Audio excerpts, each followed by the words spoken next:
And we are back, and this time in video. Welcome back into the Pigskin Cafe. My name is Hampton Sipper, and I will be your host this evening. And joining me today, back in the saddle again, is the Reddit extraordinaire himself, Mr. Chase Haney. Chase, how we doing tonight, man? Hey man, so good to be back. I mean, I just think about when you read your Bible, you get towards the end of the Old Testament, and even though God is silent, does not mean that He is no longer there. So we're back, and man, Woo. it's exciting, dude. I mean, we find so much joy in this. Glad to be back. Excited to have some friends on. Excited to have man, even some family, with Graham. But dude, I know we just get so much joy out of this, and man, I want to introduce our first guest. I don't know if we could ever start off with anybody better than Coach Hayes, who has only increased and been humble enough to, come on here and be another guest. I mean, I really feel like I'm a pebble over here introducing a mountain, which I have no right to do that. But Whoa really glad there. that he's here. And Coach, we're so excited to pick your brain. But man, just first of all, just welcome. So glad that you're here. Man, I appreciate it, man. Listen, man, we all family. You guys had me on, maybe right about 2 years ago. Am I right, Hampton? Somewhere in there. Absolutely. Yes, sir. We were just voices in people's ears on the podcast. Now we on video, baby. So as they say, you quote the Bible, I'm quoting the Jeffersons. We're moving on up to the east side. I love it. That's awesome. I'm telling you, y'all both are coming out swinging, throwing 99-mile-per-hour fastball. I'm going to have to keep up. Very nice. Very nice. Yes, sir. Let's get right into it, talking a little college football. And we're going to start with what was another unprecedented offseason for college football. I think we said that the year prior, but I think even more so this year with the advancement of NIL and kind of how that has become even more unregulated, more unruly. You got Nick Saban accusing Jimbo of buying his class, and Jimbo coming out and saying that Saban should be slapped and that his mom and dad didn't do good job of raising him. You got conference realignment with USC and UCLA going to the Big Ten, and it's just a lot of upheaval all at once with, in my opinion, money being the driving factor, not the fans, not the game's best interest. So I want to ask you, Coach, mainly about conference realignment to begin with. What do you make of it as far as, do you think it's good for the game of college football? And secondly, if you don't think it's good, tell me why. It's hard to really say because it is so new, right? So this is all total speculation. When you look at, and a lot of people get caught in the names, right? Because we're used to the tradition of conferences. Big Ten played a certain way, SEC plays a certain way, ACC plays a certain way, Pac-12 plays a certain way.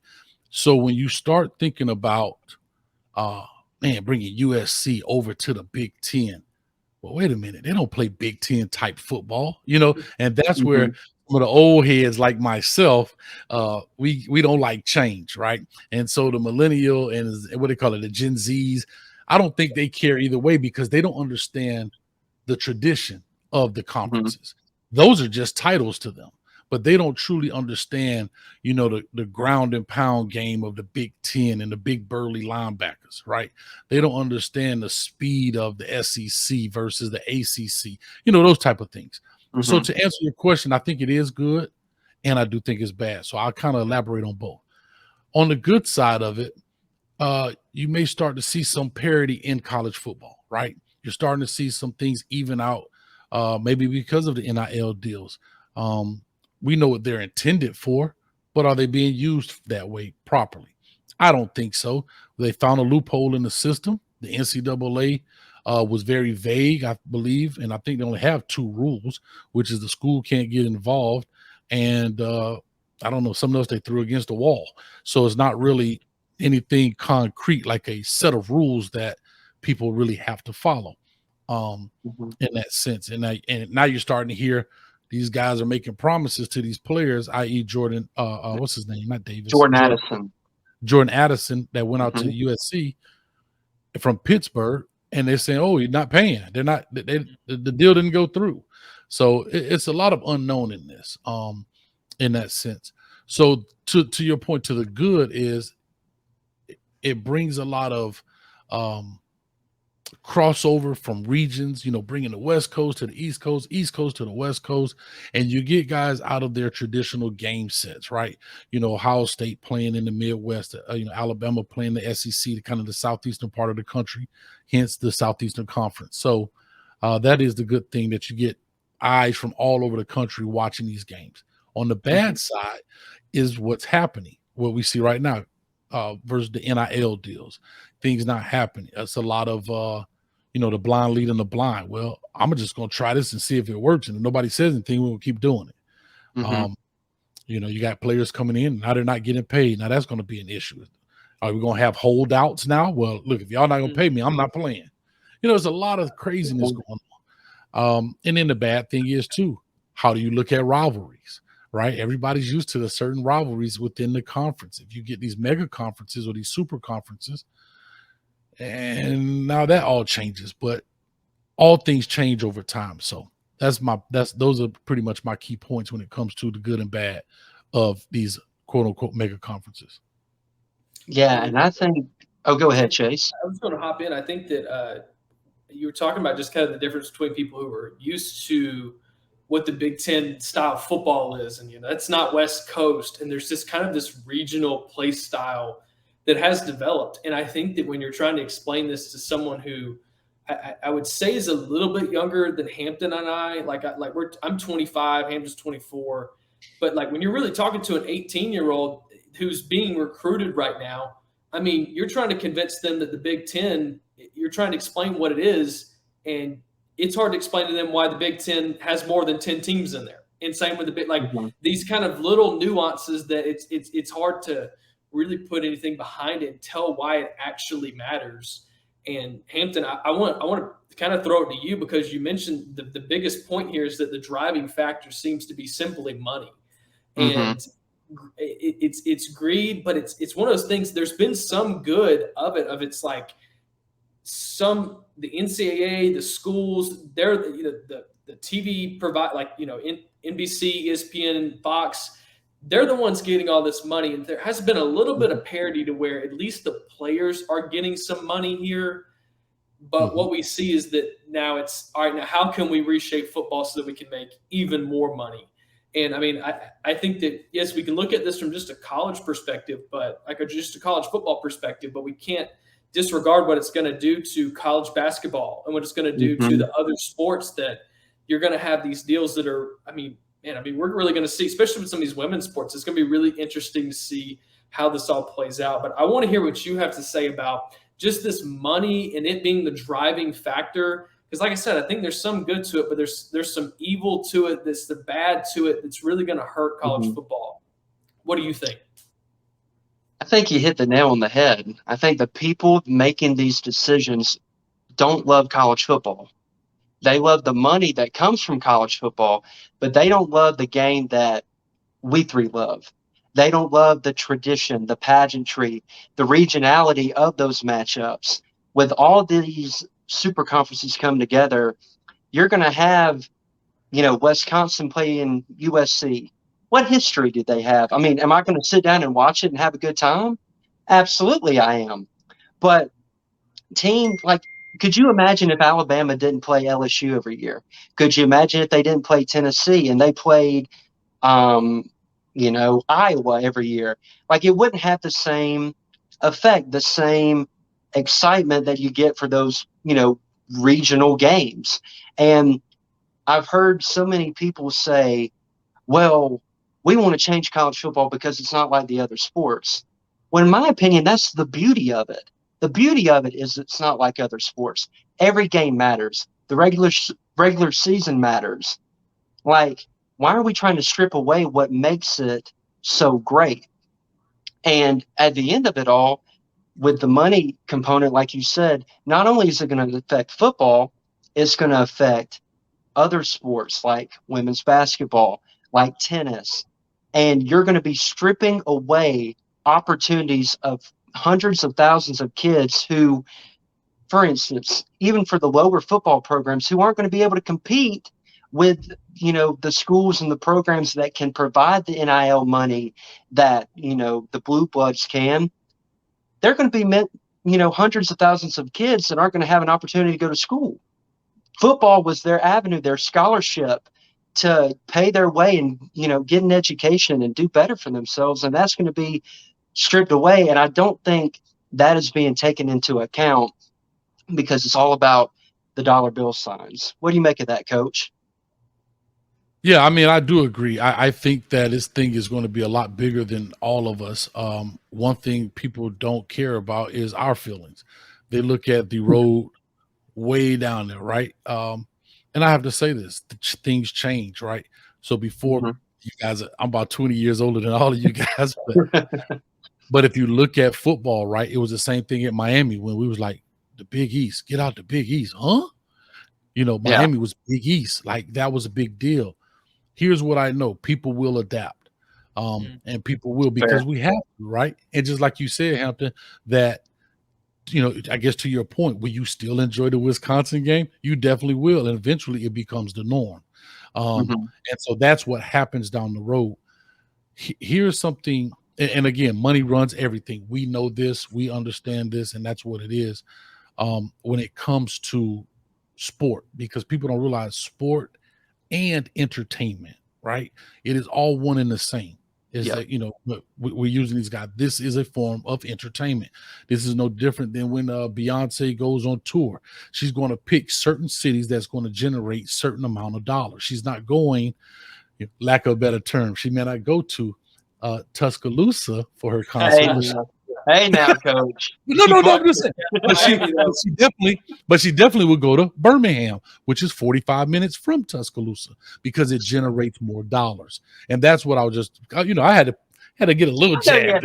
Hey, we have a beautiful amphitheater outside, well lit. I mean, who wouldn't want to play there? But the problem is, could it hold a beehive? That's right. Right. You know what I mean? That when the beehive come in, they come in, 100,000 strong. And so Brian Denny can hold that. That's true. That's true. And so those are the things that happens, right? That's all business. And that's what these people are. If you look at the people that are in charge of conferences, they're not former coaches. These are political leaders. You hear about Condoleezza Rice trying to take over the Big Ten, right? She was in Congress and all of this. I'm just saying these are the people because they're looking at it for political and they're looking at it in business ventures.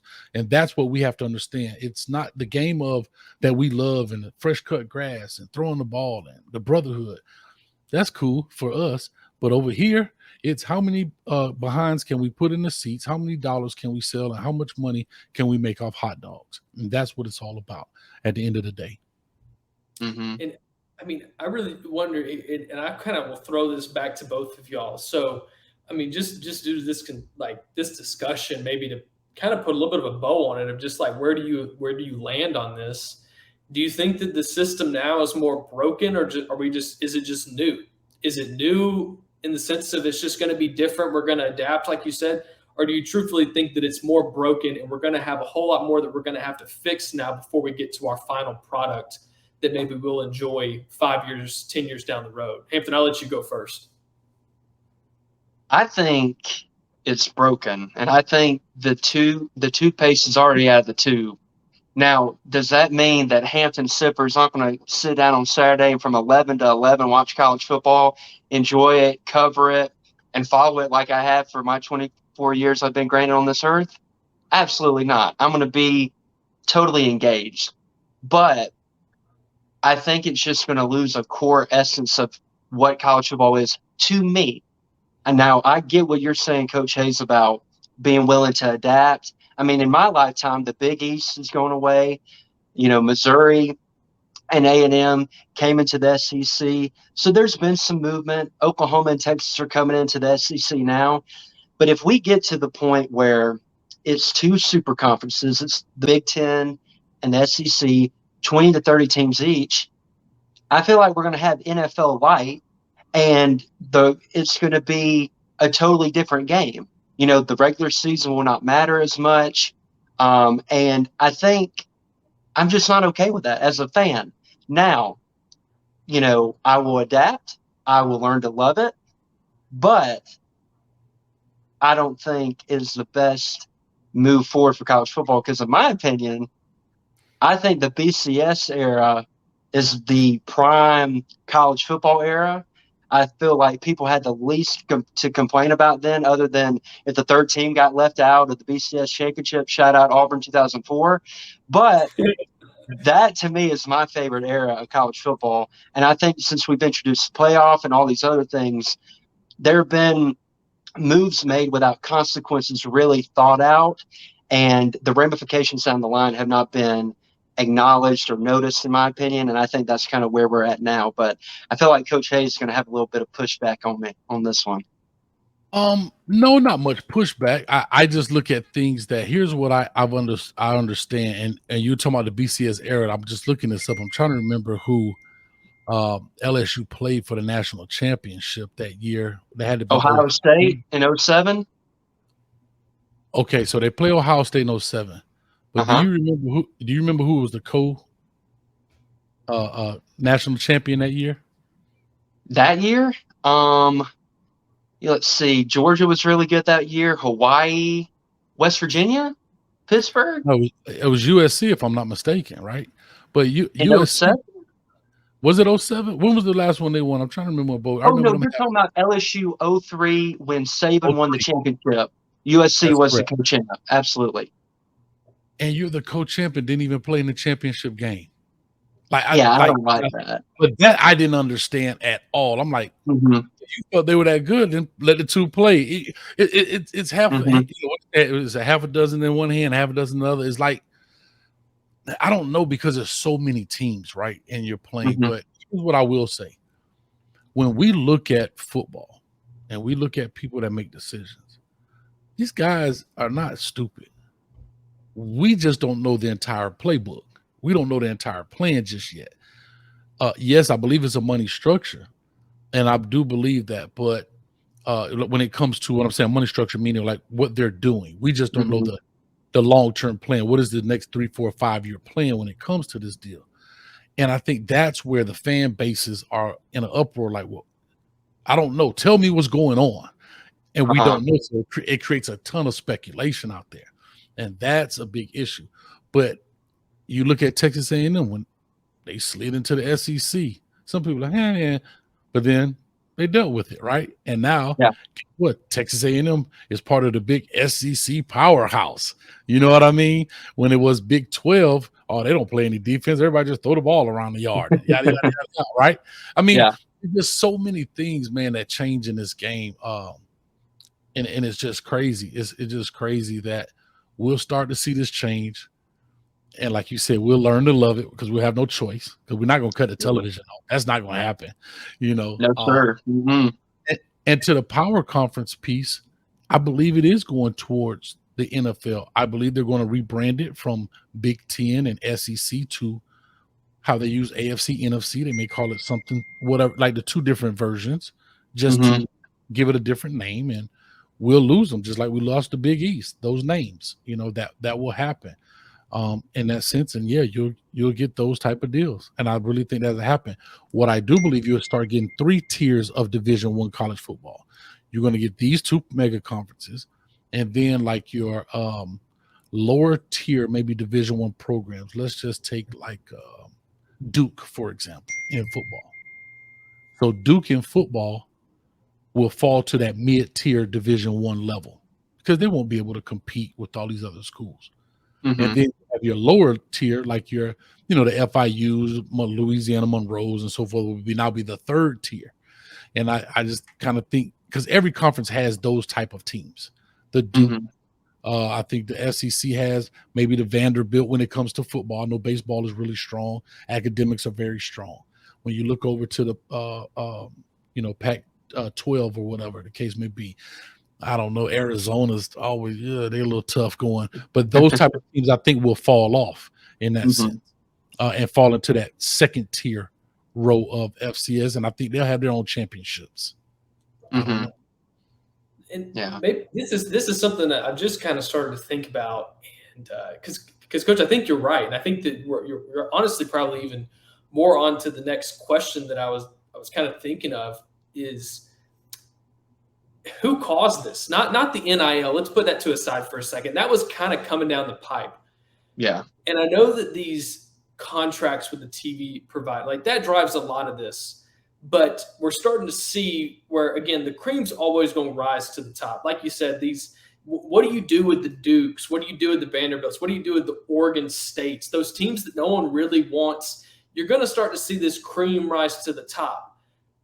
But who do you think's kind of to blame for this realignment where it's like we no longer see value in having 4 strong, maybe 5, a group of 5, like, or Power 5 rather? That model is no longer preferable because now we see it shifting more towards 2 major conferences. Like, if not that you could really blame anyone, but what were the circumstances around this lackluster, it's going to be better if we actually move to these 2 bigger conference models? Hampton, I'll let you kick it off just because we're kind of rolling here. But I mean, that's something that I don't think I've heard anyone really cover, of who do we really want to kind of put the blame on and just say it's not really someone's fault. It's just this is how it played out and it stemmed from this. Well, the thing that comes to mind for me, at least, is that new deal that the SEC signed with ESPN. I think once that happened and every other conference saw the amount of money and the amount of revenue sharing that each SEC school could get, and then the Big Ten was like, well, we probably could get more from our Fox contract. I think that really attracted some other schools to think of what they were doing as far as, receiving money and that revenue sharing. I think that played a big part in it. But I don't have a firm grip on that. So I'm going to kind of swing that to Coach Hayes. That's my best off the top stab. And I think he might have a little more insight on that. Yeah, how I look at it. So who is to actually blame? I think it's I know this is gonna sound crazy, but just follow me. The viewers, the fans. Viewers? Okay. The viewers and fans, and I'm gonna tell you why. Because it all goes back to the almighty dollar. If you go back and look at statistics and data, and that's how everything is driven in today's world, right? The analytics. Mm-hmm. How many people cut the game off after Alabama is whipping Mercer at the half and go on about their Saturday? How many people cut a game off when they're playing Oklahoma State and they're killing them by 35, whatever? They cut the televisions off, right? Now, once you create these mega conferences, it should be closer games, more intense games, more things. Just like people, right? More people watch the Super Bowl that don't watch football because these are the 2 best teams. More people probably watch heavyweight boxing more than they watch the featherweights because of the knockout percentages. More people do more things when it comes to big time competition. Everybody wants to see the best against the best. And when it comes to SEC football, that's why they always call it the best, because a large percent of that conference are powerhouse programs. And that's what I believe has caused to your question, what caused this shift is we keep more people engaged, we keep people on longer, we can sell more ads, right? So I can charge more money in the 2-hour, 30-minute mark of this game because the viewership is still here, right? I'm putting myself the viewership is here in the middle of the third quarter versus trying to get a bunch of money in the first, second quarter. You know how it goes, like probably pay less when you're in the end of the game because the numbers go down. And that's how I look at it. So again, because it's all business. It's all business. Well, can I take a stab at this? Because I think I might actually have a little bit of a different approach. Okay. This is what I was thinking. And again, I think that the money, I mean, the answer of money is accurate in every single one of these. Y'all are spot on.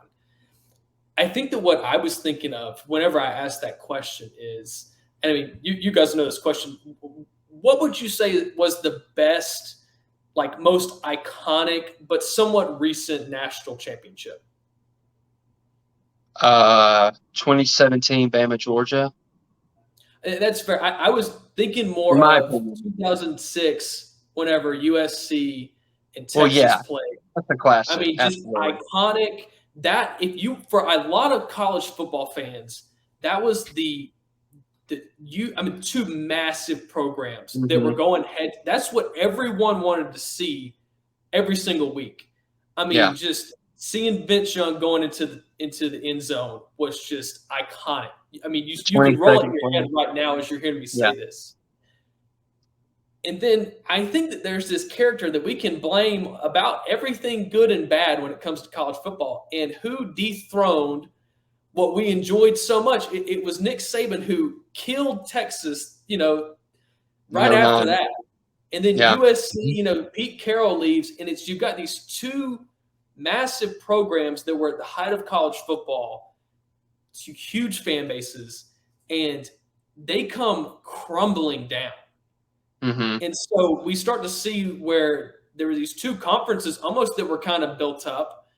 And again, there's just nostalgia around it. And I think that whenever USC and the Pac-12 just became that 8-4, no one was really there to take hold of it. They weren't represented in the national championship in how many years? Like, it's been that long. And really the Big 12 hasn't really had much to offer either. And other than Oklahoma. No. Yeah, I mean, I think that it really comes back to that's what's driving this. Is it's like you had those two at the top, so many fans following them, and when they came crumbling down, I feel like that was the pivotal moment where we started to see some of this just start to shift. And I don't know if we can blame them for it. It's just an observation of when Texas and all their money didn't really know what to do because they weren't that good. Same with USC. College football, the dynamics just started to change a little bit in the way that I'm viewing it. And I think that you see those two conferences become kind of lackluster, and then you see these two other conferences. Then you have these media deals that are coming up, and you start to see that these are getting injected with steroids, and these other two are starting to decrease with still a fan base, but they're asking, hey, what are we doing? Why are we here? Why are we over here having to fund Kansas's football program and Oregon State's football program where we could go somewhere else and try to recreate? That's what our fans want. Hampton, I can see some discomfort on your face, so we can't just end it here. I got to let you respond.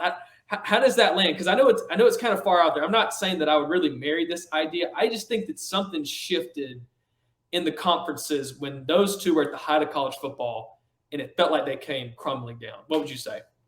Well, I mean, I definitely think you're onto something for sure. I mean, those are two of the biggest blue bloods in college football.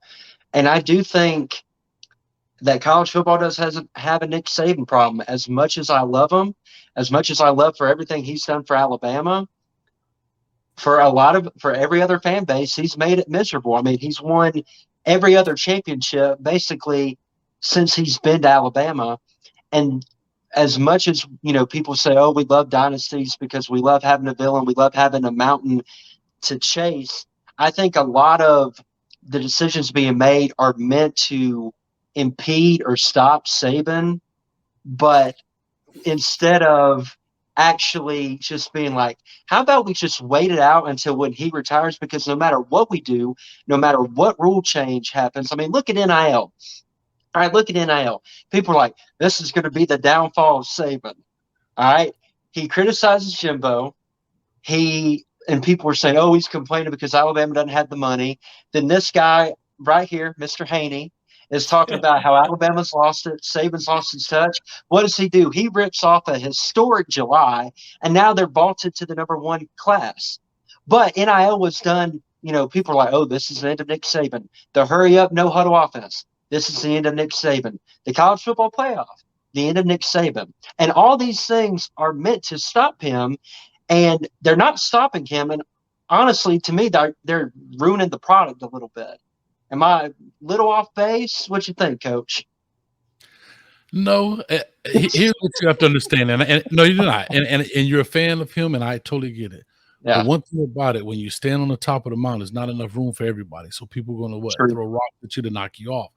When you're down amongst the people, you're okay because we all the same, right? And it's one of those things, the rich get richer in that sense. And Nick Saban, one thing about his coaching ability is not his X's and O's, his ability to foresee things happening.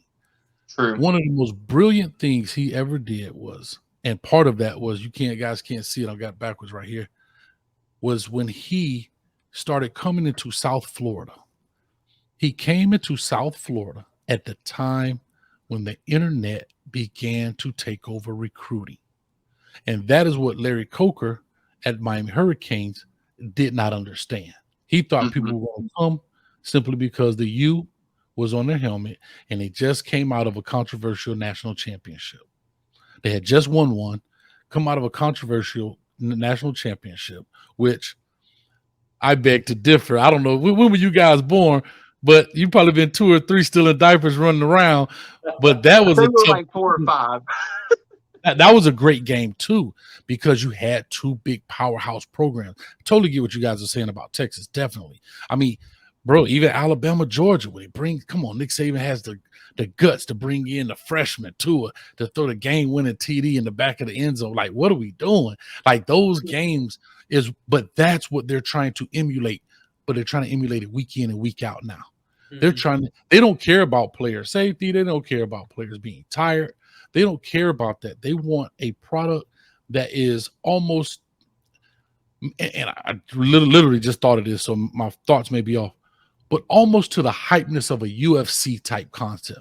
Every Saturday, it's a title fight somewhere. And if it's not a title fight, it's a great bout being put on and the potential of somebody being knocked out and knocked off their throne. That's what I believe it's happening. They want to see the battle that you can knock someone off their throne and they come back next week and knock another. It's not just a clear-cut winner week in and week out. So, and to your point about Saban, they may be trying to do that, but he's very witty. He's smart. And what he said when he was when Nick Saban was talking to those boosters, see, sometimes people do things and they don't care about the backlash because I got to get the message out. And you correct me if I'm wrong. He was in a room full of boosters. Am I correct? Absolutely. Mm-hmm. And he knew I got to take this shot. He knew that if I don't say this, these guys are not going to understand, because he has the foresight to see where college football is going. These guys are old businessmen. Man, what you need 5,000, Nick? Here we go. We're going to build a new facility and a hologram machine. Yep. He said, let me tell y'all something, because he said a very key word in there: sustain. He said, we will not be able to sustain this if we don't make changes. And that was the key word in that whole speech. Yeah. And I totally agree. And I think it's not really a pushback. It's to add on to your point about, you've been talking about the viewer and how viewers want to see more competitive games. And I totally agree with that. I just wonder, I think you could do that within the current structure of college football. Like, if I'm the SEC, and I know, this is me probably capping for Saban, but since like 2012, he has been pushing for a 9-game conference schedule, not like 9 to 10 game conference schedule, because he knows the fans want more competitive games and more competitive outcomes. That's why they're kind of moving away from neutral site games. We're going to more home and home. So you have at least 10 to 11 competitive games each year for the fan. The players enjoy playing in them more. Look, Saban wants every player to treat every game like it's the same. But let's be honest, they ain't getting jazzed up to play Austin Peay, man. I mean, they're just not. Now, he wants them to. He wants them to prepare the same way, but it's just human nature. You're not going to get up for that game.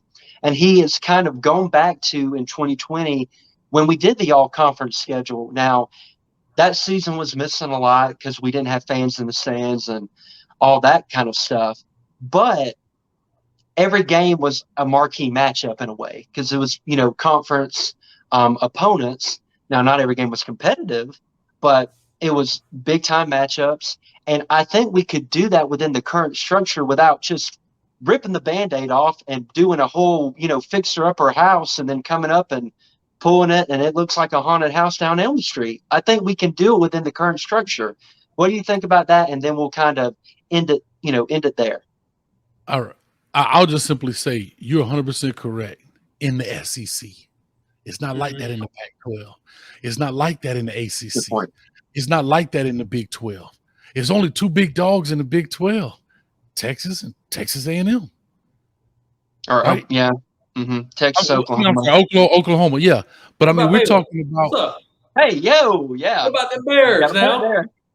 Yeah, well, RG3 was running that thing, man. Yeah, but no, I mean, I'm just saying. But Go ahead. no, but that's it.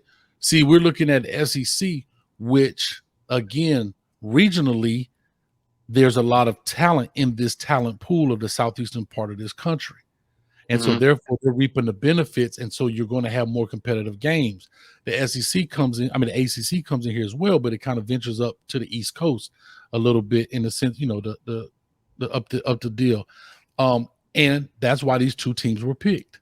I mean, the two conferences were picked. The Big Ten, because of their competitive nature and the amount of good teams they have in it, and the SEC, because of the amount of good teams they have in it. So let's add the top two teams out of where? The Big 12 over here. Let's add the top two teams out of the Pac-12 over here. You're going to get, I guarantee you're going to get the top teams out of the ACC into the SEC, and those other teams will fall off and be the second tier of Division I. In my eyes. That's how I'm just anticipating. Yeah, that's a great point. Great counterpoint. Chase, you got anything more to add, buddy? Man, I think maybe something we could even do poll on just to kind of cap off this. Hey, we got teams moving in. Is there anybody who gets kicked out? Yeah. Anybody who gets kicked out? You got your initial reaction? Do you think anybody who gets kicked out in the next 5 years, those two big conferences? Yes, they'll have to, because you have too many. So you're going to have to get rid of some guys. And again, a lot of it may come back to the data, right? The viewership, what you bring in, what do you contribute to the conference? Like I said, this is not a soup kitchen. We're not here to rake in all this money and then keep feeding you, like you said, while we keep feeding Kansas, and they're bringing in 1% of the money, but they're getting an equal share of the pie. Yeah, absolutely. Hey, we'll see. Hadn't heard that conversation yet. We're just going to have to hold on and see. So, Hansel, you, man, let us take us out, because I think we got another episode coming later this week with maybe the same crew. I think you might be right. And Coach, that was a great discussion on conference realignment. Really enlightening. I think from your side, you provided some counter points of view that I hadn't thought of, and that I'm sure Chase did the same thing, providing some new perspective, and really enjoyed that conversation. So for everyone out there watching, be sure to subscribe to our YouTube channel. Give us a like, give us a comment. We're at the Pigskin Cafe. We're also available on Spotify, Apple Podcasts, and Google Podcasts. So subscribe wherever you get your podcasts. And Coach, tell everybody where they can find you online. Man, you can find me at Coach Hayes Football on every platform, pretty much. They're all the same. So if all you do is Google me, you'll see this logo. Where is it? Right here on my chest. There it is. All you got to do is go ahead and hit the subscribe button. We're on the road to 25K before the first kickoff of the season. Go. We're about 300 short, so we need everybody to just go ahead and hit that free button. It costs nothing. Coach giving out free subscribe buttons. Yes, what a guy. Soup what kitchen, a guy. baby. Let me be the soup kitchen. Let me be